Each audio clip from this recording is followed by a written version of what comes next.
El esfuerzo de un grupo de personas hacen posible que compartamos estas 2 horas. 2 horas dedicadas a alguien que puede catalogarse como ejemplo de vida, como paradigma de la ética.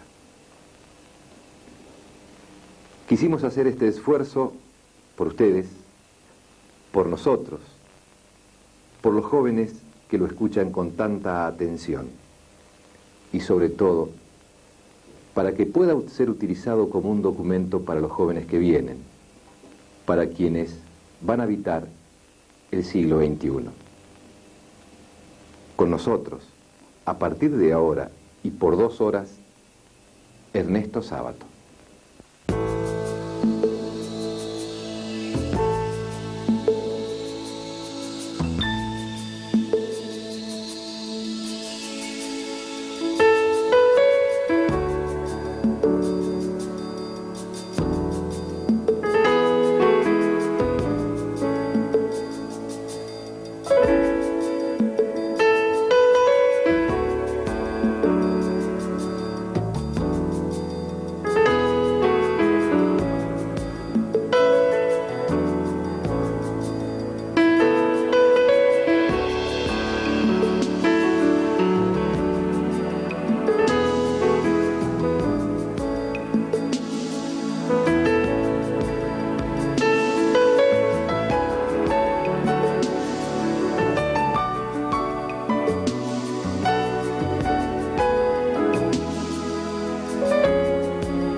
Preocupa mucho a los muchachos.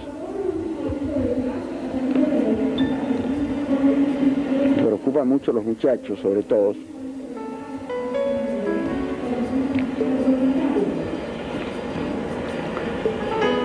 Yo creo que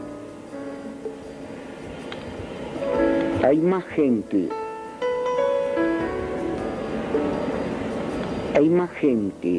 de buena voluntad, no solamente aquí, sino en el mundo, que lo que muchos creen. Lo que muchos no creen, mejor dicho.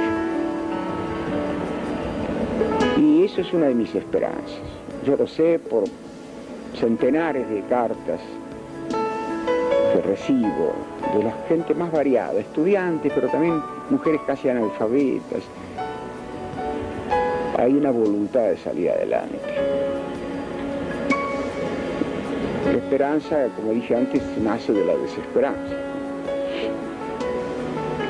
Si no hubiera esperanza estaríamos todos muertos ya hace rato, para 1000 años, o 2000, o 10.000. Así que bueno, a pesar de todos los inconvenientes que pueda poner el gobierno para impedir la esperanza, yo creo en la esperanza.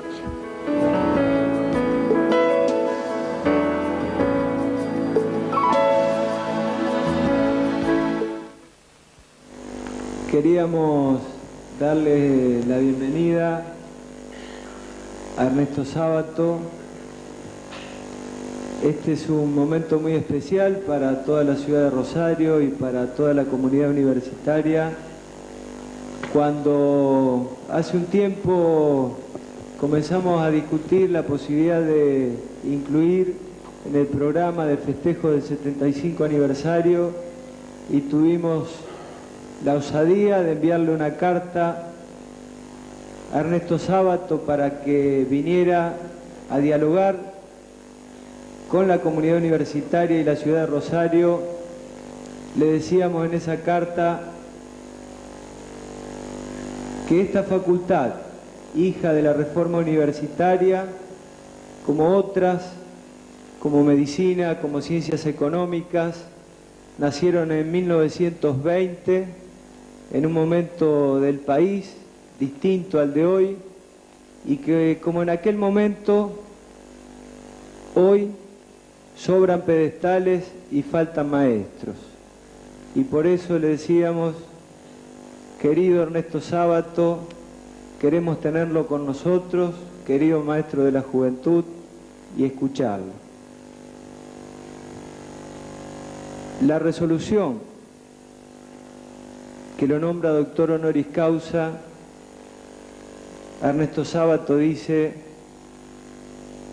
visto que es misión de la universidad el preservar y educar en el espíritu de la moral individual y colectiva y en el respeto y la defensa de los derechos humanos, de las libertades democráticas, contribuyendo a la fraternidad humana y a la paz entre los pueblos y propendiendo a que sus conocimientos sean colocados al servicio de estos en el mejoramiento de su nivel de vida, que el señor rector ha propuesto el otorgamiento del doctor honoris causa al destacado escritor y pensador Ernesto Sábato, y considerando que la vida y obra de don Ernesto Sábato son ejemplo cabal de probidad, espíritu crítico y compromiso social para sus conciudadanos y especialmente para las jóvenes generaciones, que su profunda y severa reflexión pone en cuestión las creencias y prácticas sociales y políticas, permitiendo advertir los riesgos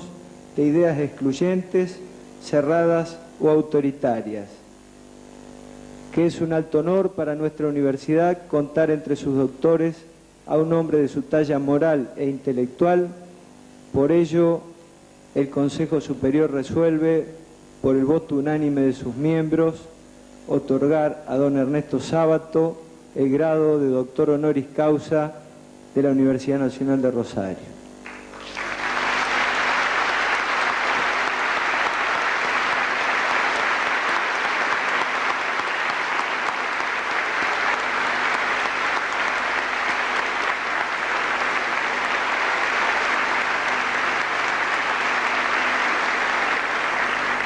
Señor rector, ingeniero Raúl Arino, yo le pido que nos dirija unas palabras y le haga entrega del doctor honoris causa a Ernesto Sábato.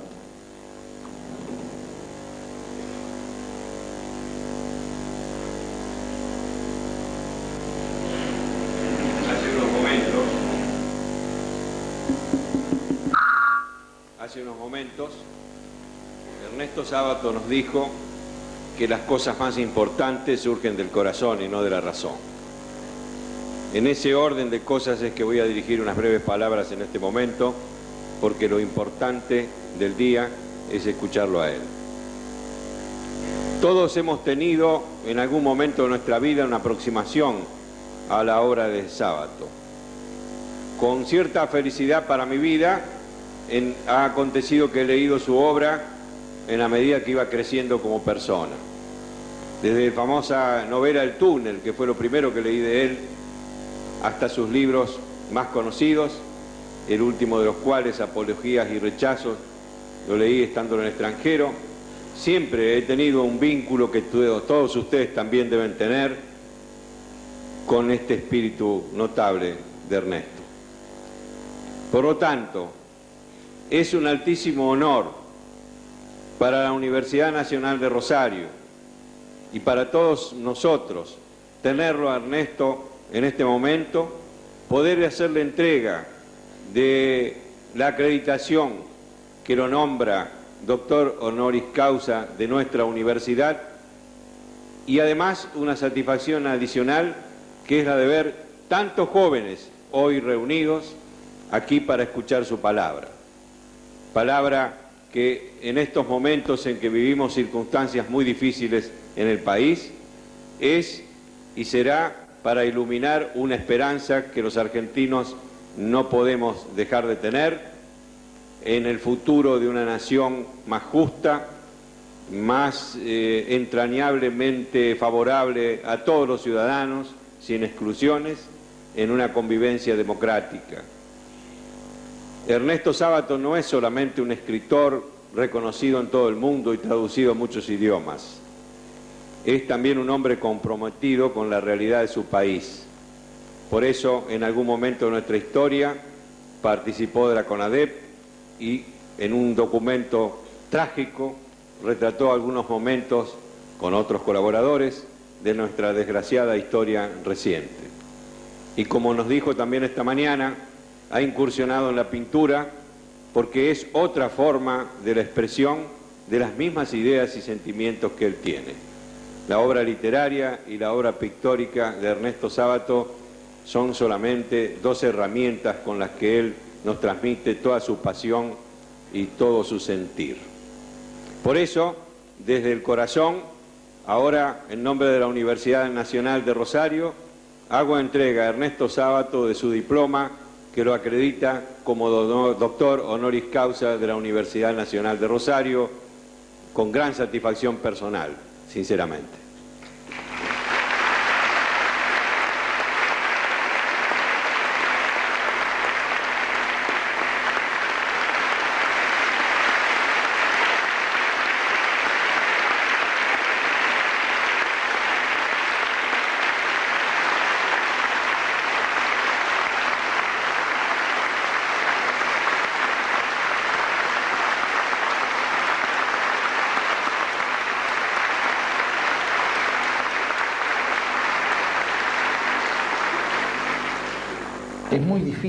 Es muy difícil hablar de un hombre, de un gran hombre, pero sobre todo es interesante, se me ocurre plantearlo ahora, en donde todo esto de la corrupción, de los grandes males, por decirlo de un modo, presentar una figura que en mi modesto parecer es un poco el reaseguro ético, es un paradigma ético. Entonces pienso que va a ser algo que podemos disfrutar ya entre nosotros dos y, por supuesto, compartir con los demás televidentes, esto de hablar de un hombre que para mi modesto criterio es un ejemplo ético. Me parece un concepto hermoso, Antonio, porque realmente es así. No hace mucho tiempo estuvo aquí y nos ha dejado Sábato un mensaje ético realmente sorprendente. Al decir que la juventud está preocupada, herida, él se sintió en la obligación de decir que nunca un país ha sido elevado ni salvado por el Fondo Monetario Internacional. El país ha sido elevado por esa escuela laica, gratuita y libre, donde yo me eduqué, dijo. Por los valores espirituales, aclaró. Por los valores espirituales. Cimentada sobre los valores espirituales. En uno de sus libros él dice que los valores espirituales son los únicos imperecederos en el seno de la humanidad. Los otros valores pueden oxidarse, pero los espirituales no, nunca. ¿Por qué? Porque tienen la caricia del alma. Esas son palabras de Sábato. A esta altura de mi vida y de mi muerte, las palabras son, en muchos sentidos, o tienen que ser sagradas.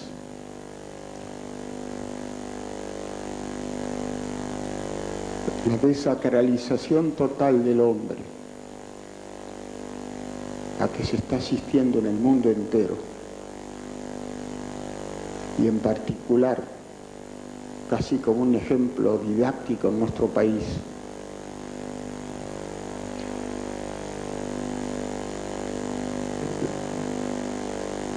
la irresponsabilidad, el cinismo,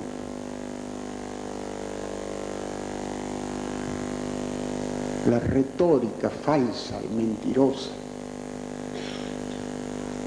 con que se están manejando todos los hechos que hacen a una verdadera nación.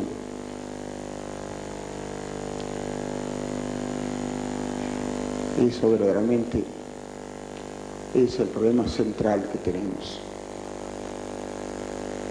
Hay una crisis mundial, universal, sin duda. Pero parece como si este país, que en la década del 20 que mencionó el decano, fuimos la sexta potencia mundial. Me recuerdo muy bien yo de eso. Del 20 al 30, hasta que vino la crisis mundial a partir de Estados Unidos. Fuimos la sexta potencia mundial, delante de muchas grandes naciones europeas. Ahora se habla nada más que de dinero. Se dice que el problema, me refiero en particular a nuestra patria, empleando la palabra en el sentido sagrado que debe tener. Unamuno prefería llamar matria. Una señora hace un momento me dijo, creo que es decana de una facultad de agronomía, y yo le hice la broma, digo, ¿qué clase de trabajo para una mujer? Dice, lo que me corresponde. Digo, tiene toda la razón. La tierra madre, por algo se dice la tierra madre, no se dice la tierra padre. Y en realidad más que patria habría que decir matria, como decía Unamuno, como proponía el gran don Miguel de Unamuno. La mujer es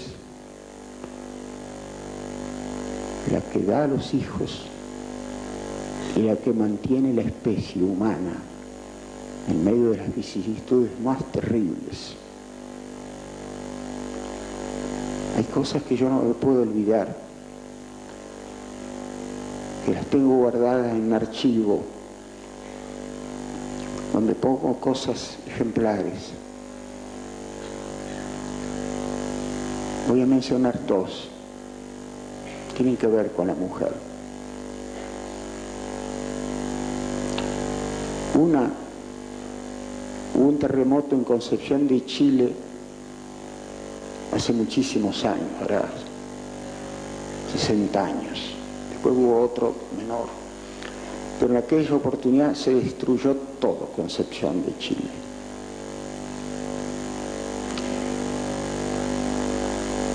Y en un diario había una fotografía de una mujer modestísima de una villa miseria chilena, una especie de indiecita. Habían arreglado ese sucucho con algunas chapas de zinc y cartón, como es lo habitual. Los que han nacido en el campo, como yo, saben que en los ranchos, delante de los ranchos se apisonaba la tierra para que fuera dura y no se embarrara uno. Y se barría además ese patiecito delantero, ese pedazo de tierra. A esta pobre indiecita chilena, en la época en que Chile era realmente pobre, me acuerdo que Matilde, mi mujer, que está invalidada desde hace 10 años, se empeñó en ir a ver una de las minas chilenas que avanzaban por debajo del mar, donde trabajaban en esos lugares terribles, pobrísima gente, y volvió llorando. En ese país tan estoico, tan acostumbrado a las catástrofes, yo vi una foto cuando se produjo el terremoto de Concepción que arrasó casi todo, en que delante de ese ranchito, esa especie de ranchito, de covacha, que había arreglado un poco con los cartones y alguna chapa su hogar, mientras su marido probablemente estaba debajo del mar, en las minas. ¿Qué hacía ella? Estaba barriendo el patiecito con la vieja escoba. Parece insignificante esto. Qué símbolo maravilloso.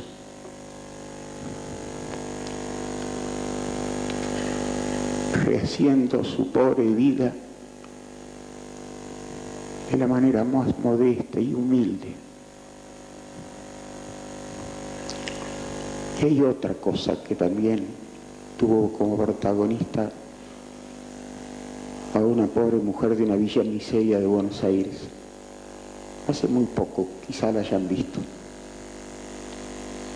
Había tenido trillizos, también una indiecita. Y tenía otros chicos ya. Y la vi en televisión, en el hospital, donde estaba sonriendo, lleno de felicidad por esos 3 chiquitos, cuyo destino era vivir luego en un chiquero. Y detrás de ella, o al lado de ella, de la cama, estaba su marido, también lleno de felicidad. ¡Qué maravilla es eso! ¡Qué ejemplo para tanta podredumbre! Podredumbre que no viene de gente de las villas miserias, sino de las más altas esferas de gobierno.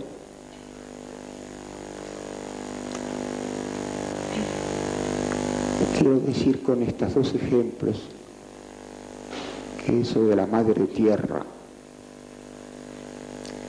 es la gran verdad. Por algo es un sustantivo femenino, la tierra. Yo he estado muchas veces en el extranjero y a veces un tiempo largo, y volvía a este país tan lleno de defectos, pero tan entrañable, donde uno ha nacido, sufrido, tenido emociones, amigos. Casi todos mis compañeros del colegio secundario de la Universidad de La Plata ya han muerto. Y yo soy por el momento un sobreviviente. Este es un homenaje que quiero rendirles a tantas mujeres y chicas que se me han acercado con tanta emoción.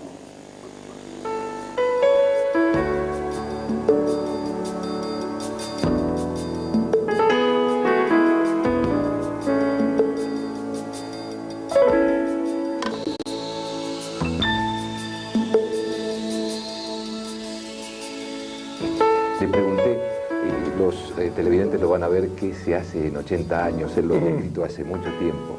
Él responde con ironía, porque es un gran irónico. En uno de esos libros que escribió cuando tenía 40 años, habla de... Exactamente, en Uno y el Universo. Uno y el Universo. Y él termina concluyendo que se necesitarían 8.000 para seguir viviendo, ¿no es cierto? Que nunca vamos a poder terminar de aprender. El ejemplo que nos da de vuelta, el ejemplo que nos da de nuevo, el ejemplo que refuerza, es la lucha por la vida. Efectivamente, así es. Creo que ese es un ejemplo que debemos valorar muchísimo. Y hablemos de esto, sus dramas. Matilde hace 10 años que está tullida en una cama, su esposa, la pérdida del hijo. Y sin embargo, sigue enseñando. Galeano dice, los que enseñan, enseñan sin enseñar, pero hay excepciones. Y esta lo es. Porque el ejemplo de su vida, en torno a sus mensajes de la literatura, lo han convertido en eso, en un excelente maestro. Después de un reportaje, un largo encuentro que tuve por televisión con muchachos y muchachas, gente viva, los vivos, me dijeron: Ernesto, ¿cómo puede tener esperanza usted en este país? Yo tengo más que nunca esperanza, porque la esperanza, por primera vez, aquellos argentinos arrogantes que eran justamente mirados con recelo y con cierta hostilidad por el resto de los países pobres de América Latina, que se jactaban de su carne, de sus grandes bifes. Está bien, nos va a venir bien. Le dije, la esperanza nace de la desesperación. No hay necesidad de tener esperanza en una realidad perfecta.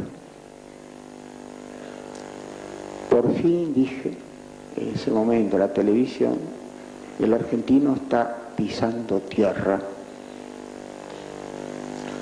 está sintiendo que todo se desmorona.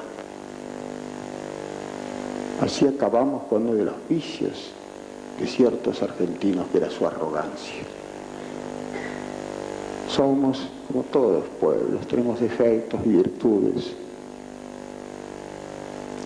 pero esa arrogancia estúpida y además esa especie de desprecio que tenía ese argentino medio por los pobres pueblos latinoamericanos, que eran enormes villas miserias esos pueblos. Qué cosa horrible, me daba tanta vergüenza. Así que ahora estamos en cero, o por debajo de cero. Ahora será el momento en que probemos que somos capaces de salir adelante.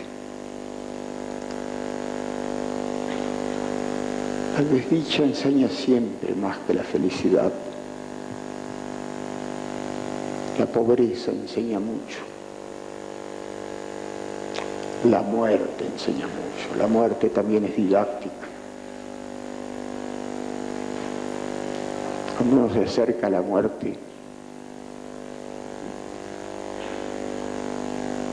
realmente es cuando se empieza a pensar en serio. No digo pensar con el cerebro. Hay dos formas de pensamiento. Una, del pensamiento puro, del intelecto puro que está en la corteza cerebral, que tanta importancia le ha dado a este mundo cientificista.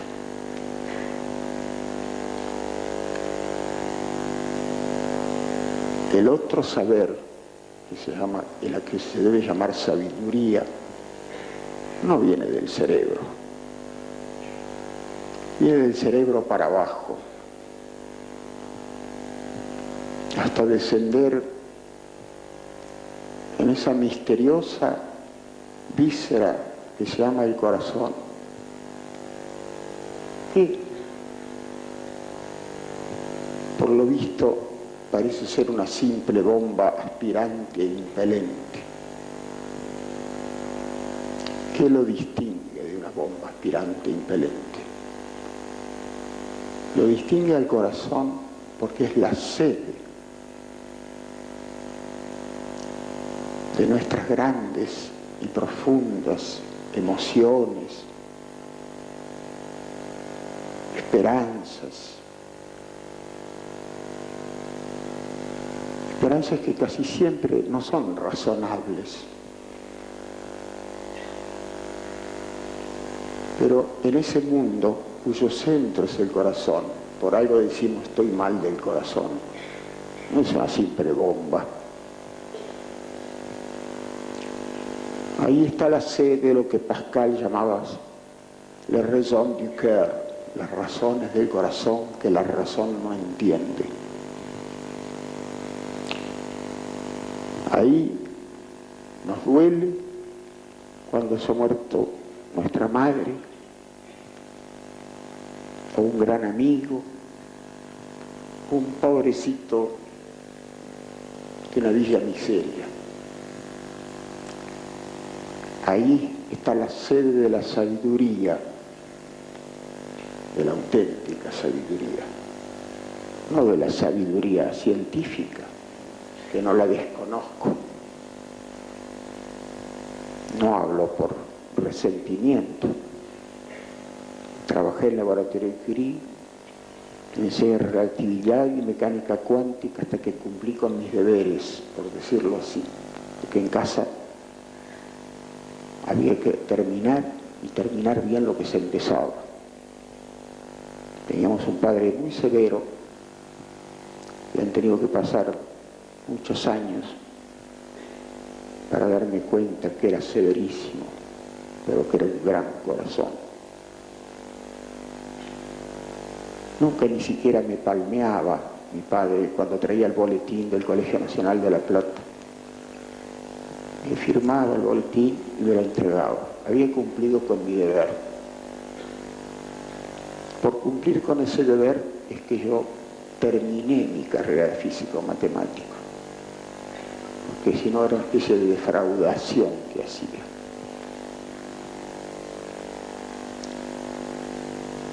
Y enseñé durante 2 años. En el último año del doctorado, que eran compañeros casi míos, pero casi de la misma edad, entre ellos Balseiro, Mario Bunge, eran alumnos míos.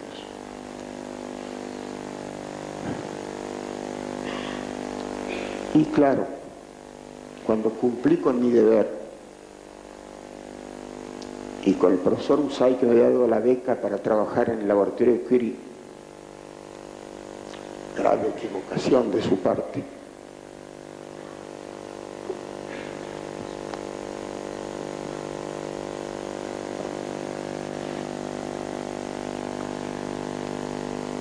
enseñé durante 2 años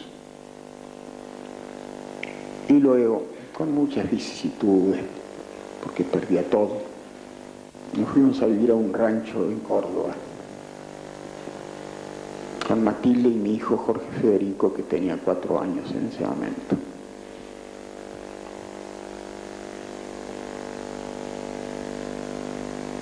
Y ahí escribí este primer libro, Un y el universo, que se les he dado al decano y al rector.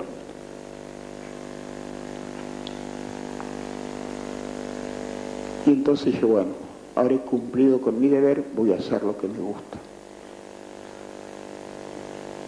Siempre había escrito, casi siempre había quemado lo que escribía, siempre fui medio piromaníaco. Medio no del todo, porque las 3/4 partes quizá de lo que he escrito lo he quemado. Y mis editores, a veces con mucho cariño, de verdad, vienen cada cierto tiempo y dicen, pero Ernesto, ¿no habrá quemado todo esto? Y yo, sí, ahí anda. Efectivamente, varias veces. Es un libro que se titula Antes del fin. O se titulaba, ahora me parece demasiado duro y fúnebre. Quizás se llame A los que todavía tienen esperanza. Es un libro que me está costando mucho. Creo a veces que lo voy a publicar, a veces creo que lo voy a quemar. No, lo digo en serio.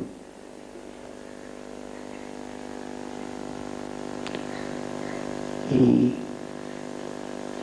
trato, es una especie de testamento espiritual.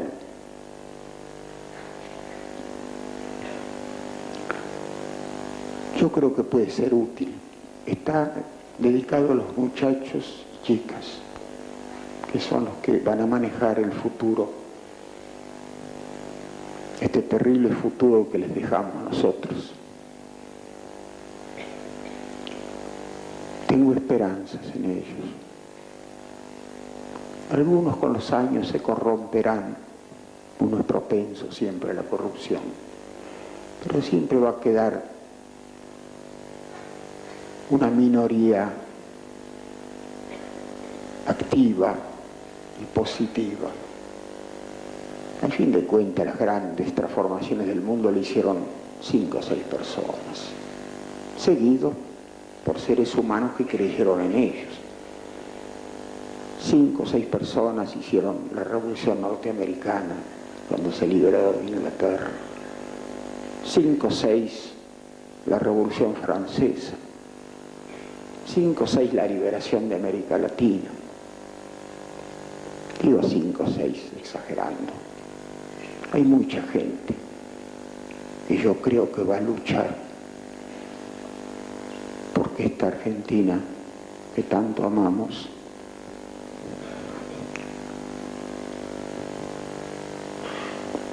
pueda salir adelante.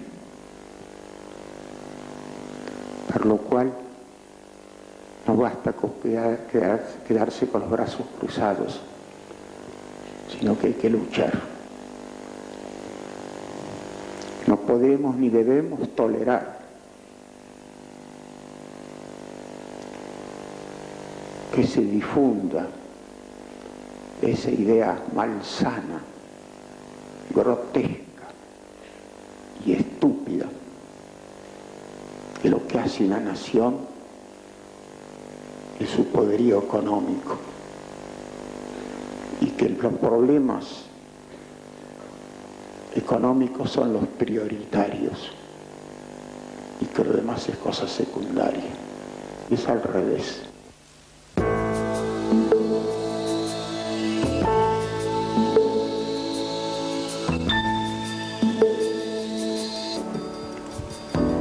Me estaban haciendo acordar aquí de algo que dijo, entre otras cosas, y que dejó escrito Sábato, ¿no? Hablando del Quijote y de Cervantes. Dice que para él los dos son ficción, absolutamente ficción los dos.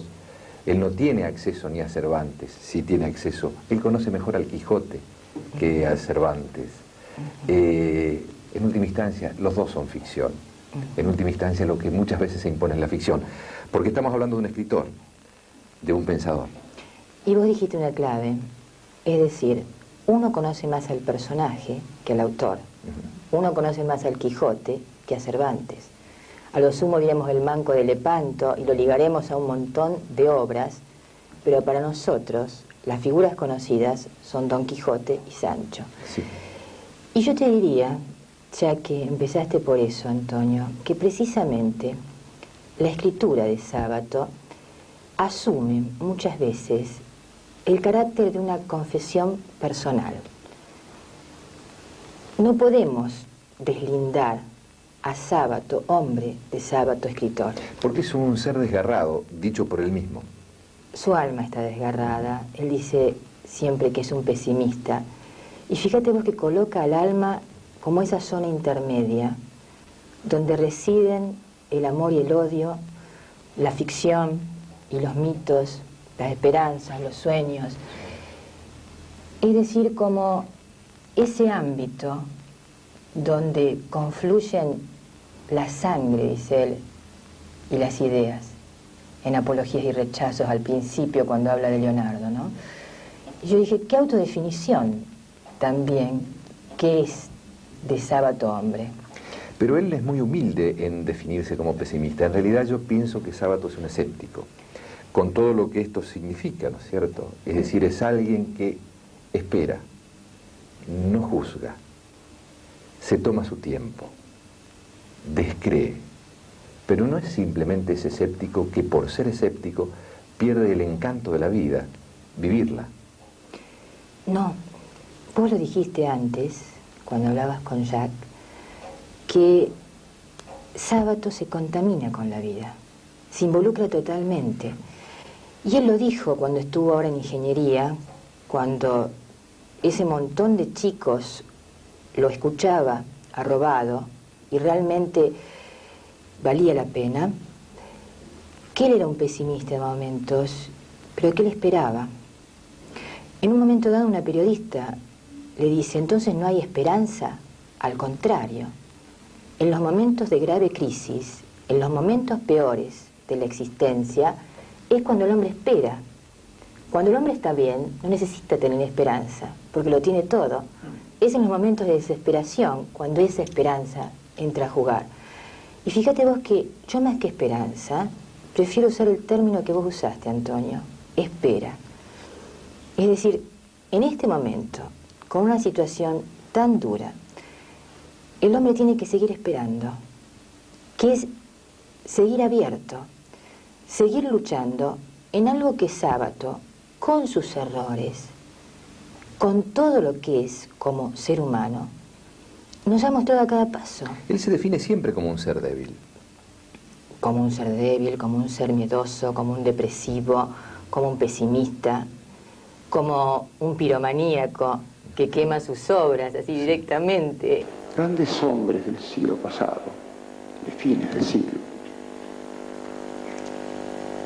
crearon las bases de esta nación que algunos estúpidos consideran que ha fracasado porque era un país de inmigrantes de todas las naciones, que no había una identidad. En Estados Unidos no hay una identidad. Un negro es un negro, un hispano es un hispano, lo que ellos llaman hispanos, ¿no? Un italiano es un italiano. Nunca será presidente de la República Norteamericana un hijo de italiano o nieto de italiano, en virtud de una teoría racista, como pocas hay, nada más que es más hipócrita que la alemana que hubo en la época de Hitler, que supone que un presidente como Reagan es superior a Leonardo da Vinci, a Piero la Francesca, a Galileo y a los centenares y centenares de genios que produjo esa nación. Mezclan la estupidez con la arrogancia, que es una mezcla horrenda. Un camionero de Texas se considera por el solo hecho de ser americano, como ellos dicen, como si tuvieran la propiedad exclusiva de este continente. Desdeña a los que no son norteamericanos. No solamente los desdeña, los escupe, los combate. Es asombroso que los negros norteamericanos no hayan destruido ese país. Entonces, hablo de la homogeneidad de la Argentina. ¿A qué se debió? Es uno de los países más homogéneos del mundo. Una vez tuve que refutarle a un individuo de apellido ilustre, digamos, ilustre desde el punto de vista social, o dos apellidos, a veces tres, que decía que lo malo del país había sido la inmigración. Esa persona formaba parte, y creo que seguirá formando parte si no se ha muerto, y si no serán sus hijos, de un gran estudio jurídico que estaba al servicio de los grandes capitales norteamericanos. Mientras un pobre obrero gallego de Galicia, o un judío de Ucrania, o un italiano de Sicilia, habían constituido una nación portentosamente homogénea. Se reconoce cuando uno anda por el mundo un argentino de lejos, hasta por la manera de caminar. Acá hay de todo. ¿A qué se debió esa homogeneidad? No fue una cosa casual. Fue un pensamiento surgido de grandes mentalidades, muchos de ellos con sus defectos tan graves como sus virtudes, pero todos por igual hicieron construir esta nación, que había sido un desierto, porque acá no había ni oro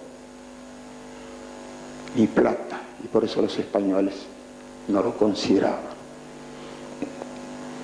Y dijeron, gobernar es poblar.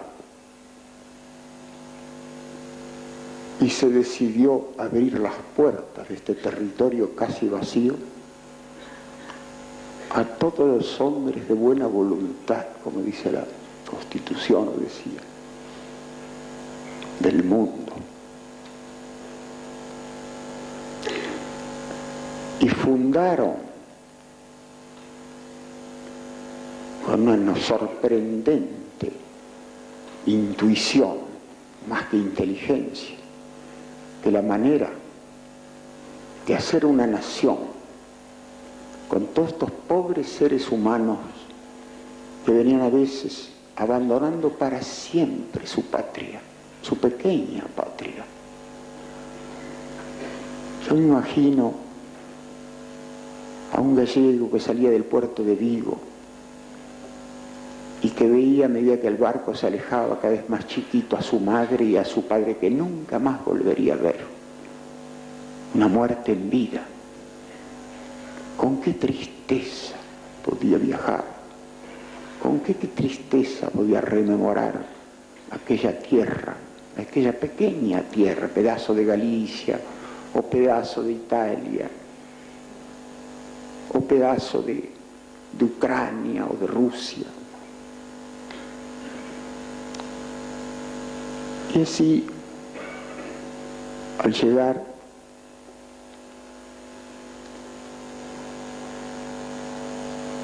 trabajando para ganar el sustento, comenzaron a formar una nación que se basó en la educación gratuita y obligatoria. Gratuita en el primer grado, en el primer año, estadio, y obligatoria. No obligatoria el secundario y el universitario, pero sí prácticamente gratuita. ¿Qué hizo? Que homogeneizó de tal manera la nación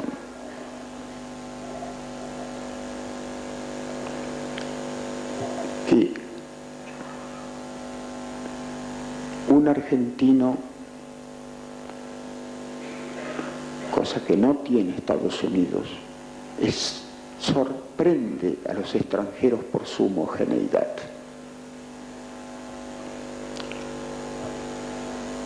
Y así hasta es a veces, como diré, melancólicamente cómico, pero también muy emocionante, ver de pronto en la escuela primaria a un hijo de algún inmigrante de cualquier parte del mundo diciendo a nuestros padres Belgrano y San Martín. Qué cosa maravillosa. Y qué bien elegidos estaban esos ejemplos.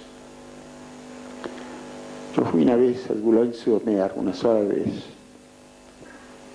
para ver la casa donde había muerto San Martín. Me imaginaba yendo hacia la costa, sentado en algún peñasco, mirando hacia acá. De la muerte de Belgrano ni hablemos. Tristísima muerte, la de ese generalito improvisado que habían sido para los libros.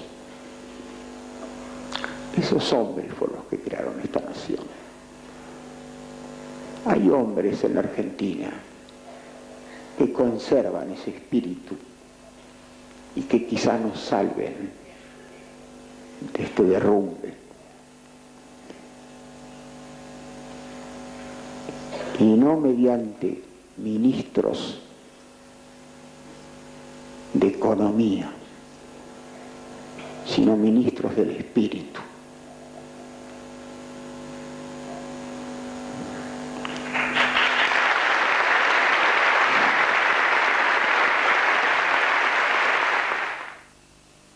En uno de sus libros, a mi entender el más bello de sus libros, que es sobre héroes y tumbas, traslada en el libro, con metáforas de huida, su desgarramiento, porque él asocia su desgarramiento al desgarramiento del país. Hay una huida hacia el norte, que es la huida de Lavalle, y hay una huida hacia el sur de quien, joven, no podía encontrar su destino en la gran ciudad. Hay un país que se desgarra en estos dos personajes. Hay toda una cosa desgarrante, pero siempre hay una esperanza. El libro termina con esta frase: él, Martín, creyó un deber orinar junto a su amigo. Su amigo era el camionero que lo trasladaba, y era un amigo circunstancial. Y define después el paisaje que lo rodeaba. En el frío de la Patagonia, la inmensidad de un cielo que se abría para la vida, ¿no? Para esta nueva vida de este personaje. Precisamente por eso que estás citando, Antonio, te diría que podríamos hablar de una característica de Sábato, que es que él nos lleva por los túneles de la existencia. es como uno de los principales mitos de la escritura, el mito de Orfeo. Sábato nos hace descender a los infiernos, nos lleva al mundo del más allá, nos lleva a lo más espantoso, aquello que uno tendría la tendencia de escapar, de huir. Él nos hace descender a esos infiernos para después volver a traernos hacia la luz, hacia la espera. Y fíjate vos que esa cuestión es una de las cuestiones del texto artístico, mostrarnos la otra cara. Es el informe para ciego y ese personaje o esos personajes que van por debajo de la tierra. Que es una de las formas del arte, mostrarnos lo que no se ve, la otra cara, la otra perspectiva, el otro punto de vista. Es decir, ante un texto artístico tenemos que poder ver otra verdad. Y eso es también lo que nos presenta Sábato Autor. Esa búsqueda constante de la verdad. Esa verdad tan descarnada a veces, tan espantosa como es la mostración de un país desgarrado, un país que no se encuentra, un país que sigue desesperado. Pero él lo dijo muy bien en el reportaje el otro día. Precisamente estamos en un momento muy necesario, porque hemos tocado fondo. Y es tal vez a través de este dolor cuando el ser humano más aprende. Por eso Uno aprende quizá, a través de sus muertes. Seguro, ¿no? Y de sus dolores, de sus experiencias. Quizá por eso él utiliza la ironía como una manera de apaciguar, como una manera de poner paños fríos, como una manera de hacer más soportable esta realidad o las realidades, ¿no? Vos decís, Antonio, que me hacías reír, ¿no? Porque a mí me produce una gran ternura la retórica de la ironía de Sábato, ¿no? Ironía viene del griego gronía, que significa disimulo. O sea que Sábato ahí hace algo que cuando está serio no hace para nada, que es enmascarar las cosas con un gran sentido del humor. De ese humor que nos invita a pensar. Justamente. Porque el humor irónico hace que el lector, que el que escucha, tenga que pensar. Sí, nos invita al esfuerzo, ¿no? Y esto viene a cuento, lo conversábamos también con Jacques Benolier, viene a cuento de que tenemos que hacer un esfuerzo para leer, pero que ese esfuerzo siempre, absolutamente siempre tiene su premio. Bueno, ese es el placer de la lectura, ¿no? Y fíjate vos que se le pueden criticar muchas cosas a Sábato Autor, pero no podemos negar ese enorme placer, ese gozo interdicto que producen ciertos pensamientos de él, que son tan sábatos. Fíjate vos que yo, a lo largo de toda mi existencia, y hace más de 20 años, de la primera vez que leí El túnel, he repetido una frase que aparece en esa primera página del túnel, que es cuando Sábato dice, la frase todo tiempo pasado fue mejor, no significa, no indica supuestamente que hay menos que cosas malas en el pasado, sino que felizmente la gente las echa en el olvido. Él toma muchos mitos modernos, ¿no? Que podemos después comparar con aquellos mitos. Por ejemplo, el mito del eterno retorno, que es una cuestión sobre la que él vuelve permanentemente y da vueltas, ¿no? Esto como una metáfora del mito del eterno retorno. Te pregunto, Magdalena, ¿vos crees que Sábato él mismo se yergue en un mito? No. Mira... ¿Sería conveniente o no que fuera un mito entonces? En todo caso, los demás lo crearían como mito. Yo creo que precisamente Sábato se involucra tanto con su tiempo, vive tan intensamente, que tiene que sufrir todo el drama de esta dura existencia. Él, como lo dijo el mismo Borges, no tendría por qué haberse metido en la CONADEP. Y sin embargo, él consideró que tenía que hacerlo, y lo hizo. Y yo, con respecto a Sábato, me quedo con sus mejores cosas. Y pienso que en este momento, en este país, hay muy pocas voces, no es que no existan, pero hay muy pocas, que buscan la verdad, aún reconociendo sus errores. Y Sábato es una de ellas. Yo quisiera creer que esta es una voz blanca, porque no deja lugar a dudas. Es una voz escuchada, es una voz respetada y sobre todo es una voz que necesitamos.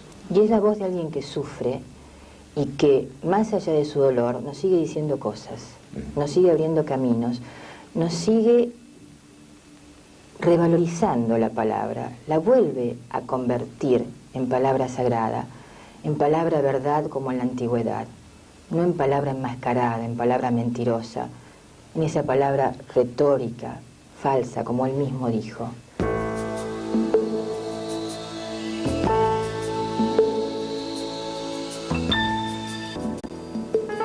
¿Qué se puede aprender en 80 años? Yo empiezo a aprender el oficio de vivir ahora que me puedo morir el jueves que viene. Para Chesterton no hubiese sido un buen día ese. Para Chesterton no hubiese sido un buen día el jueves. Cierto, el hombre que fue jueves. Me divertía mucho con... Hay libros que divierten. Y divierten con inteligencia, como era Chesterton, ¿no? Hay otros libros que son para pasar el rato. Por eso cuando me preguntan por la calle qué hay que leer, digo, no, mire, lea lo que lo apasione. No, nada que se haga sin pasión vale la pena. Pero no compre novedades, espere por lo menos algunas semanas, si es que resisten, ¿no? Y digamos algunos meses para no exagerar. Pero volvamos a esto de qué se puede hacer en 80 años. ¿Qué son 80 años? ¿Qué quiere que le diga? Venía en el avión pensando, digo, qué horror, qué rápido que se va. Y además, los años, con perdón de la grandiosa palabra, los años existenciales cada vez son más cortos. Un año a los 80 años no es un año a los 20. Sí. A los 20 le parece que no se termina nunca. Yo veo a la gente y digo, pero si la compré hace 2 o 3 semanas y estamos ya llegando a fin de año. Los años existenciales se ven más chiquititos. Entonces, bueno, me recuerda mucho eso de los 80 años que yo hice como un mar negro que siempre me ha salvado de muchas cosas. Schopenhauer decía, y lo leo a propósito de usted me introdujo a él. Que, yo lo introduje, Schopenhauer. Sí, sí. Bueno, el arte es un modo de evitar la causa del dolor. Y usted transitó por 2 expresiones artísticas disímiles, contradictorias casi, diría, y me arriesgo. ¿Cuáles? Me arriesgo a que me rete usted. La literatura y la pintura. ¿Quién le ha dicho que son contradictorios? Por eso me arriesgué, ¿vio? Dostoyevski salió del Politécnico, para poner un solo ejemplo ilustre. Lautréamont, que es algo así como el príncipe del surrealismo, que es el colmo, digamos, del culto de la irracionalidad, tiene todo un capítulo en los Cantos de Maldoror que empieza diciendo, oh mathématiques sévères, oh matemáticas severas. Se busca lo que no se tiene. Las personas como yo, que tuvieron una infancia atormentada, y supongo que Lautréamont, es decir, Lautréamont, ¿cómo se llamaba? Bueno, debe haber tenido una infancia atormentada, encuentra en la matemática una serenidad. Y eso es lo que me pasó a mí. Después de grande, más de grande, me di cuenta, felizmente seguí escribiendo y pintando, que a mí no me servía eso. ¿Y entonces? Y bueno, yo venía escribiendo y me dediqué a la literatura, y cuando quedé mal de la vista, aunque parezca una broma, me dediqué a la pintura, que era la otra pasión. Es una manera de expresar las mismas cosas. Pero usted se habría... Alguien me ha preguntado a veces por la calle y dice, ¿cómo es su pintura? Como yo no he expuesto en la Argentina, ni pienso exponer, por motivos que cada uno sabrá, he expuesto en España y en Francia. Me preguntó cómo era la pintura. Y digo, mira, la pintura hay que verla, no se puede explicar. Le digo, ¿pero usted ha leído algún libro mío? Sí. Y bueno, por ahí anda la pintura. Es la misma cosa. Es decir, uno expresa con 2 instrumentos diferentes los mismos problemas para los cuales la literatura de pronto no basta o la pintura no basta. Pero no son contradictorias, sino que son complementarias. Correcto. Y hay cantidad de hombres que han sido pintores importantes y escritores importantes. Usted se inició al mundo intelectual por la física, tengo entendido, maestro. Por la matemática. Lo que me fascinó fue la matemática pura.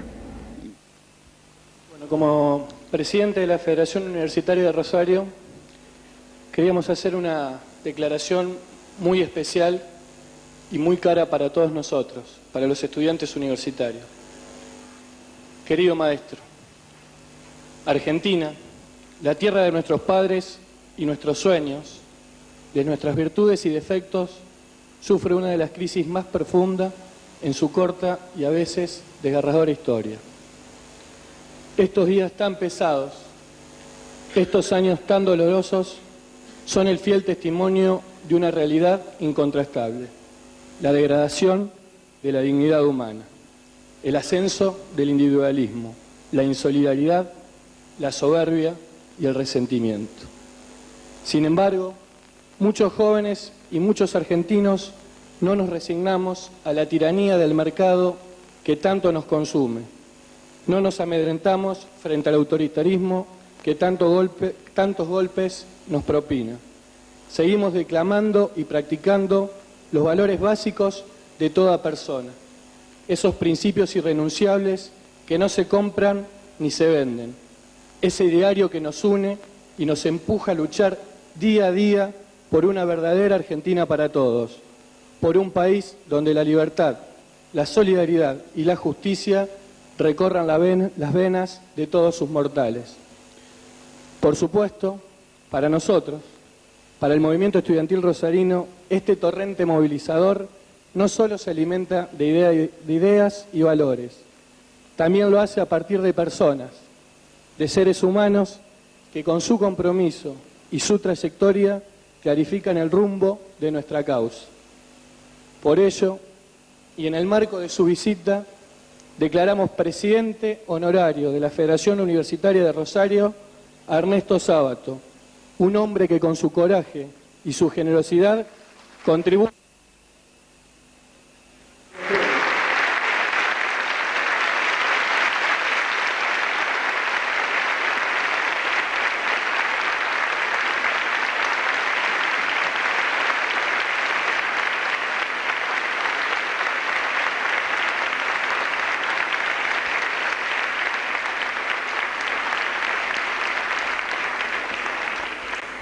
Querido maestro, usted nos ayuda a soportar una de nuestras eternas pesadillas. Los dolores que quedan son las libertades que faltan. Con motivo de esta declaración, como presidente honorario de la Federación Universitaria de Rosario, le voy a hacer entrega de nuestro más preciado valor, una copia fiel del original del Manifiesto Liminar de la Reforma Universitaria, que es el ideario que nos hermana y nos empuja a luchar día a día por la universidad pública.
Vos hablaste de ideales de alguna manera. Se habla de crisis de las ideologías y es cierto. Ya se sabe, no vamos a ponernos a hablar de filosofía, que la palabra ideología es una palabra con muchas reservas que han hecho grandes filósofos. Son ideologías aquellas cosas que sirven a una determinada causa. Claro que hay crisis de ideologías,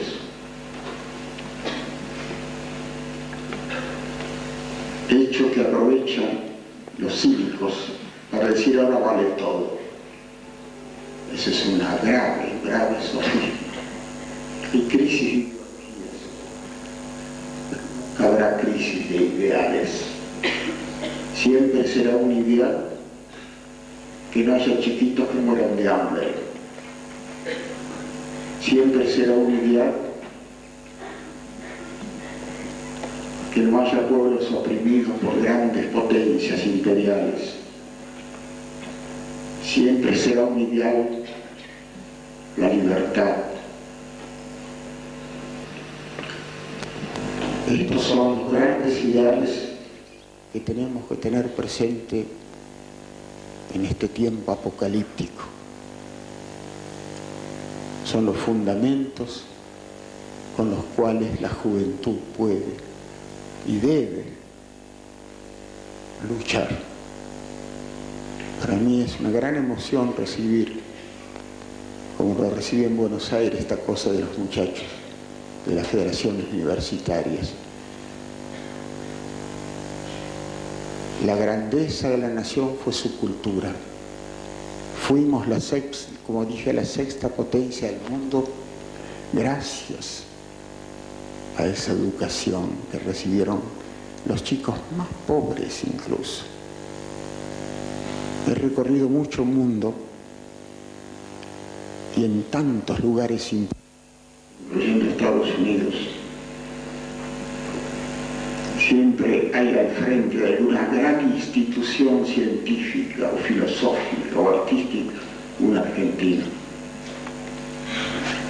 Yo iba caminando hace un año más o menos con un amigo que me hizo observar un tipo de rascacielos totalmente novedoso. Yo no viviría un rascacielos de luego, pero estoy hablando como concepción artística. Y me dijo, ¿sabés quién lo ha hecho esto? ¿Quién es el arquitecto más célebre de Estados Unidos en este momento? Un muchacho que es hijo o nieto de un italiano llamado Penny Conegli. Es la divinidad en este momento en Estados Unidos. Un hombre joven, egresado creo que de la Universidad de Tucumán, que fue en la década del 50 una gran universidad. Cuando muchos judíos italianos encontraron refugio en la Argentina, grandes profesores como Terracini, que era matemático, como el gran historiador de la ciencia, que era Mieli, o como Rodolfo Mondolfo, estuvieron acá y muchos murieron acá. La grandeza argentina fue hecha por valores espirituales, no por el fondo monetario, y obedeciendo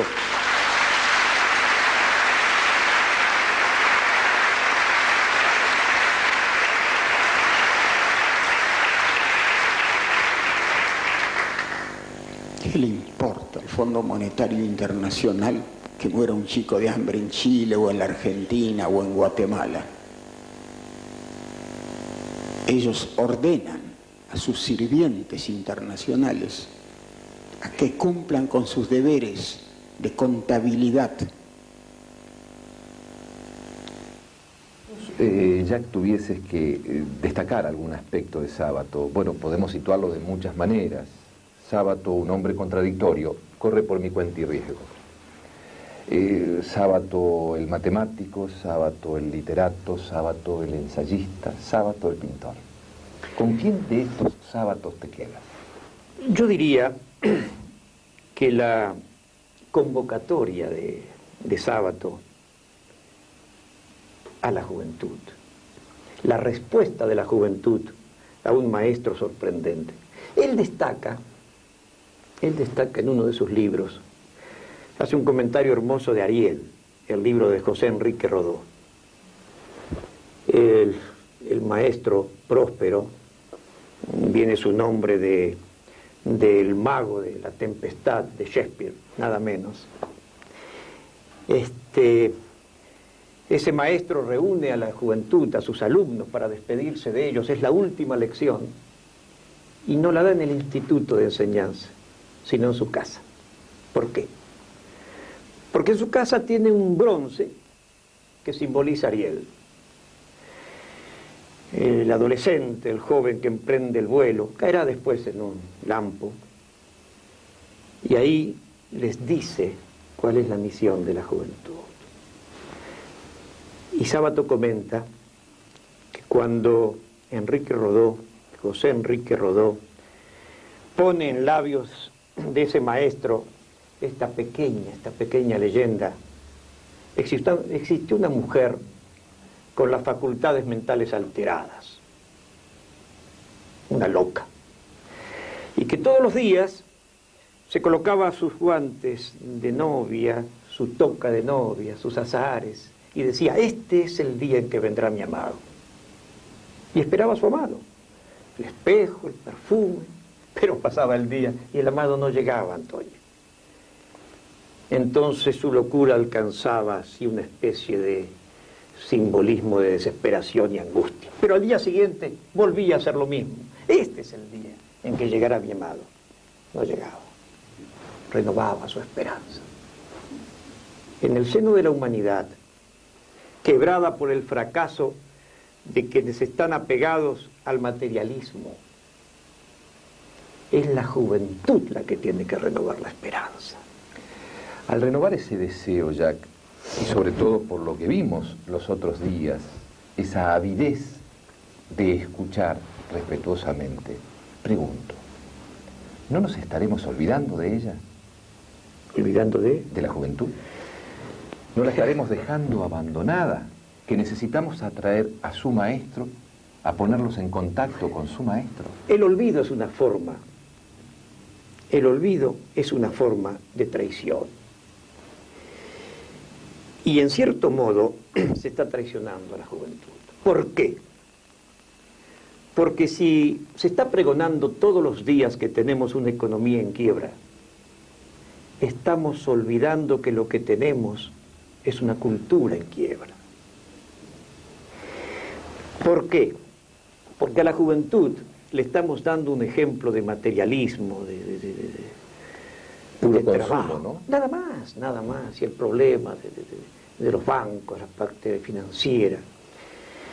Por eso decíamos que los valores espirituales son los que tienen que prevalecer, Antonio. Hay que dejar de lado que la economía devore a todo lo demás, entre ellos a la lectura, por ejemplo. A la lectura. Sábato dice que él, si es algo, es por la lectura. Por eso vive amando a Joyce, a Chesterton, a Proust, A Kafka. a Kafka. Él en uno de sus libros destaca cuando Kafka le dice a su médico, si usted no me mata, doctor, es un asesino. Y explica por qué. Y es una maravilla. Él tuvo algunas dificultades en su vida, como todos tenemos, pero ha sido, y sobre todo, sobre el final de su vida, un gran defensor de la vida. Y rescato de él toda esta parte en donde, pudiendo quedarse tranquilamente en su casa, regodeándose de los recuerdos y de algunos triunfos, va a ensuciarse en el mundo. Es una frase de él. Ensuciarse. Claro, él habla incluso como algo putrefacto de su cuerpo. Esa es la verdad, la carroña de mi cuerpo. Yo estuve en Madrid en el año 1993. 2 meses antes había estado Sábato. Yo creo que pocas veces a un escritor se le brinda el homenaje que se le brindó a Sábato. ¿Dónde? En el Escorial. Había estado Eva Perón en el Escorial, acompañada por Franco. Cuando sale del Escorial, esta señora Evita le dice, general, he visto tantos niños solos y abandonados por las calles de Madrid. ¿Por qué no hace de esto un hospicio? No le contestó Franco. Ahí fue el homenaje a Ernesto Sábato. ¿Quiénes se lo rindieron? literatos de 19 países. Y el homenaje mayor fue tributado por una profesora de la Sorbona. La juventud lo escuchó apasionadamente. Y esto que despierta su adhesión, no solamente en el país, sino fuera del país, es su lucha por los valores éticos, su lucha tenaz por los derechos humanos. Claro, se dice que la luz, para comprender su potencia, debe tener un poquitito de sombra. La tiene Sábato. Y yo no sería digno de mí mismo hablando con un amigo y a esa audiencia si no dijera lo que siento. Sábato escribe en el Magazine de Alemania en el año 1978, cuando aquellos exiliados transitaban el mundo llorando por la ausencia del país, sin saber qué había pasado con sus seres queridos. Y él escribe: todo el país, sin excepción, añoraba la caída del gobierno que había sido elegido por el pueblo y que los militares asumieron. Él explica, incluso en la última maga, trata de explicar algunas cosas. De todos modos, él se reivindica, creo que se reivindica total y absolutamente al frente de la CONADEP. Claro. A eso me refería yo cuando te decía justamente que él fue a enfrentarse con la carroña, a enfrentarse con un mundo y en un momento que no era fácil. Pregunto, ¿por qué eligen a él? Quizás por lo mismo que los jóvenes lo eligen como interlocutor. Él está catalogado como un maestro, y realmente lo es. En Abadón el Exterminador hay una hermosa carta, conmovedora carta, de un joven que le dice: maestro, mi vecino me ha dicho que no escriba más. Escribí 5 cuentos y me dice que será un fracaso. Yo me dirijo a usted. Dígame, no trascenderá. Hábleme con crueldad. ¿Debo seguir escribiendo o no? Y Sábato le responde así: hijo, tu vecino opina así porque debe comer igual que él, transitar la misma vereda que transitas. Para valorar y reconocer hay que ser excepcionalmente grande. Si no se es grande, no se es generoso. Y la cercanía, la convivencia aplasta la generosidad. Por uno solo de tus cuentos sé que llegarás. Pero eso sí, mira, cuando alguien, y le da este ejemplo, ascendió el Himalaya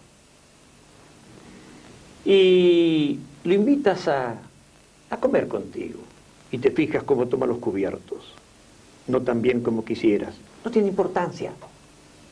Lo que tiene importancia en ese hombre, el juicio que vale, es haber dominado el Himalaya. El haber emprendido la acción y logrado.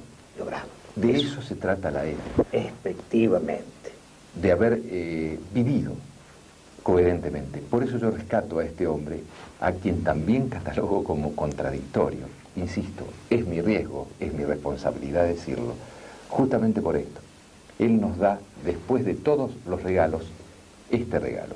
Y siendo un ejemplo para mi juventud, yo quisiera que siga viviendo, por siempre. Le pregunté, los televidentes lo van a ver, qué se hace en 80 años, él lo había escrito hace mucho tiempo. Él le responde con ironía, porque es un gran irónico. En uno de esos libros que escribió cuando tenía 40 años, habla de... Exactamente, en Uno y el Universo. Uno y el Universo. Y él termina concluyendo que se necesitarían 8.000 para seguir viviendo, ¿no es cierto? Que nunca vamos a poder terminar de aprender. El ejemplo que nos da de vuelta, el ejemplo que nos da de nuevo, el ejemplo que refuerza, es la lucha por la vida. Efectivamente, así es. Creo.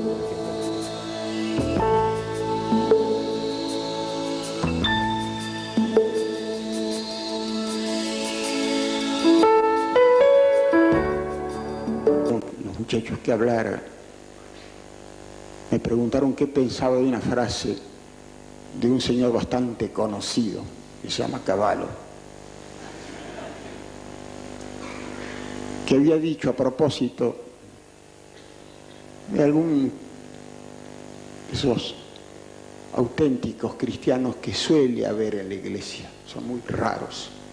Hay cristianos, pero casi nunca forman parte de la jerarquía, no pasan de curas, no se cuidan.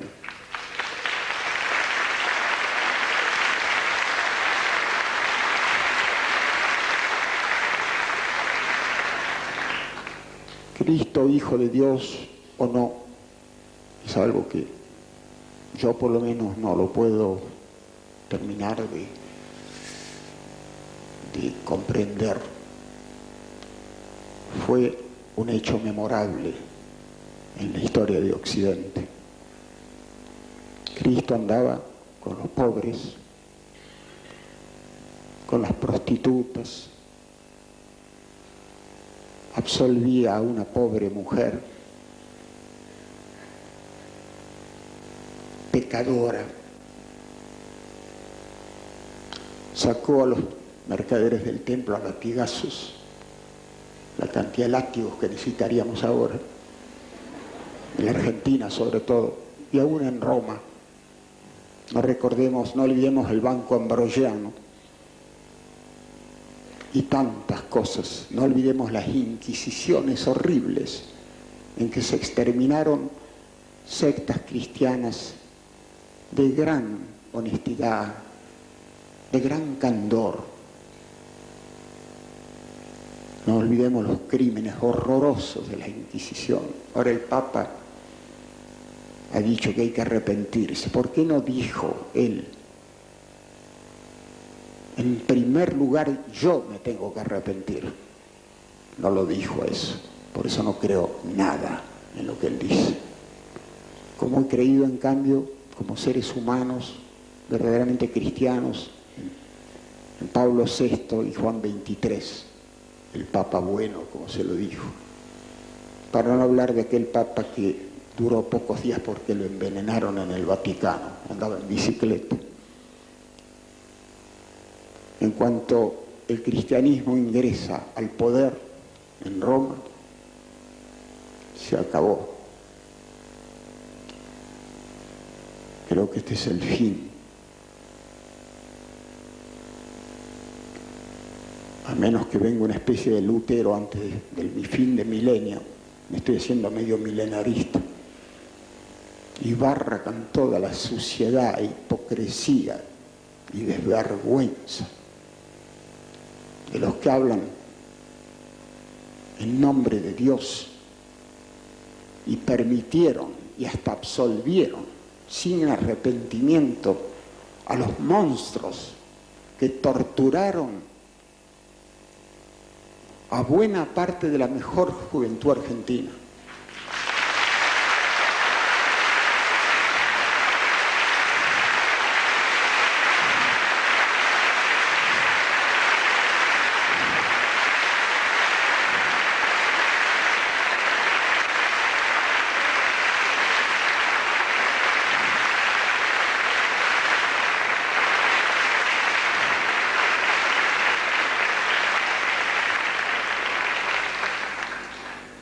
Hay cristianos verdaderos, sin ir más lejos, y lo voy a llamar así por cariño, porque hay turquitos así. Ese turquito es Zaine, que fue obispo ahí por el sur, y que era ahora renunciado a su calidad de obispo. Iba a crear, no sé, por el azul, por ahí una especie de comunidad. Jaime de Nevares, que trabajó a nuestro lado en momentos tan terribles.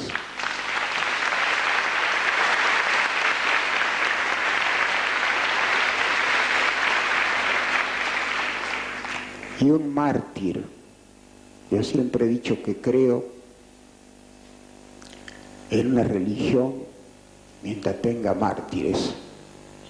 Monseñor Angeleri, que sabía que le iban a matar,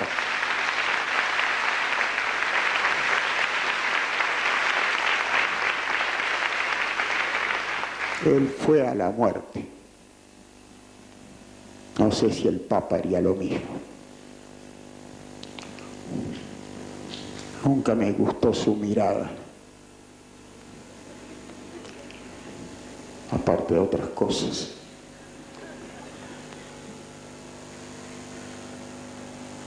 Además, respeto al hombre que es profundamente y esencialmente cristiano. Es decir, que recuerde que si Cristo hubiera vivido en el 77 en Buenos Aires, ¿qué habría hecho? Habría hecho lo que hacía siempre, ir con los pobres y los desamparados. Hubiera ido a predicar a una villa miseria. El resto ya lo saben. Habría sido secuestrado, torturado y de nuevo Cristo hubiera muerto en Buenos Aires. A esos cristianos yo les tengo profundo respeto. Si tuviese que definirlos en pocas palabras, quizá en una, en dos, ¿qué dirías de Sábato? ¿Qué te sugiere cuando aparece Sábato? Yo le diría un hombre universal. Él dijo, citando a Ungaretti, el mejor escenario de la existencia humana, el mejor escenario es el universo. No porque lo haya recorrido, sino porque lo tengo adentro. Es un hombre universal, porque enarbola principios éticos, morales y humanos y los propaga en aras de una fraternidad que, según él dice que la fraternidad es la esencia de la vida y sin ella la vida no vale la pena de ser vivida. Y aclara, citando a Martí, la fraternidad no es una concesión, la fraternidad es un deber. Lo que sucede es que en este país nos alejamos de la ética porque al hombre que está a nuestro lado no lo consideramos la continuidad de uno mismo. Y él define la ética esto, ver en el otro a uno mismo. Y no a un enemigo. Y no a un enemigo. Yo hice un pequeño esfuerzo, me puse a leer y me dejé llevar por su universo. Y te aseguro que lo pasé tan bien. Muchas gracias, Jack. Gracias a vos. La construcción del país la hizo nuestra educación. Y si vamos a reconstruir el país, tendrá que ser sobre la base de la educación libre y gratuita. No para que solamente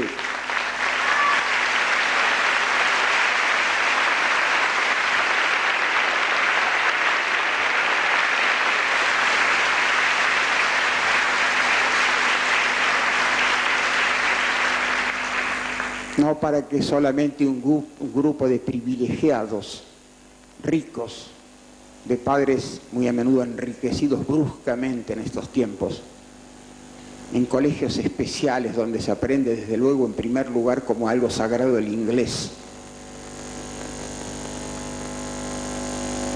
Un inglés primario, por otra parte, que se ve en las películas todos los días por televisión.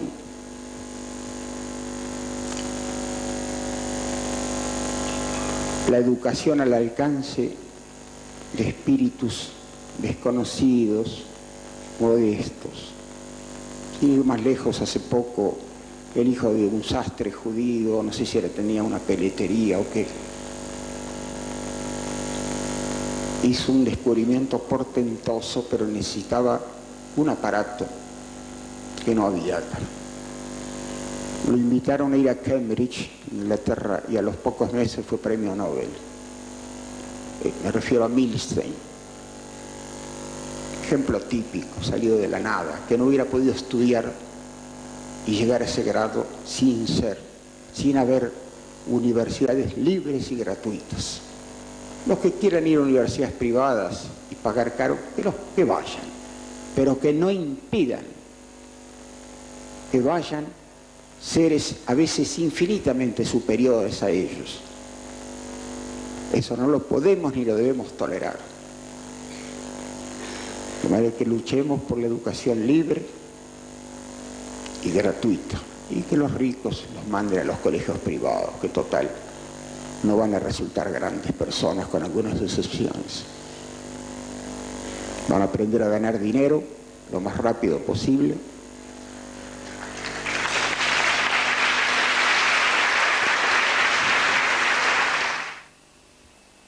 Todos estos muchachos que me dan tanta alegría, que me ayudan a vivir estos últimos años. Yo sé que van a luchar por estos principios. Tengo esperanzas en ellos. Y no me gustaría que me defraudaran en mi tumba. Porque, ojo chicos, que los voy a estar vigilando.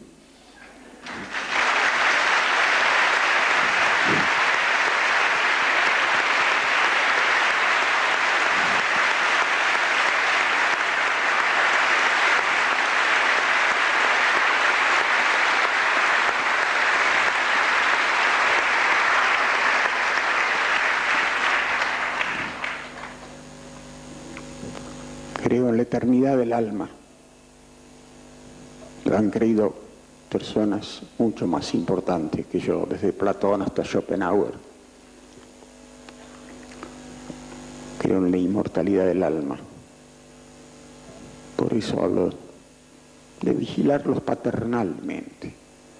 Paternalmente quiere decir, al menos en mi caso era así, palmearlos a veces y exigir el cumplimiento de su deber.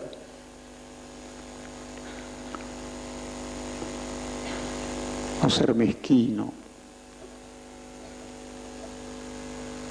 no ser individualista, que le importe que haya gente que en ese momento se está muriendo porque no tiene pan para sus hijos, como está pasando ahora. Que sienta que tiene un deber muy grande que cumplir con esta tierra. Yo espero eso, sería muy triste para mí ver desde ese otro mundo desconocido que esto era algo más que una ilusión mía.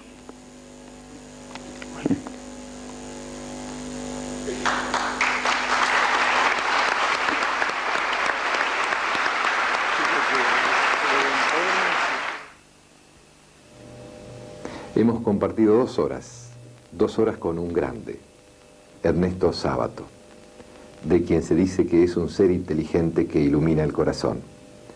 Fue un esfuerzo de mucha gente, fue la atención de ustedes. Pienso que puede quedar como testimonio para los jóvenes que vendrán.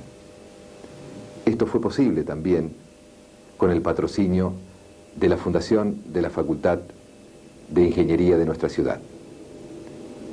Muchas gracias y buenas noches.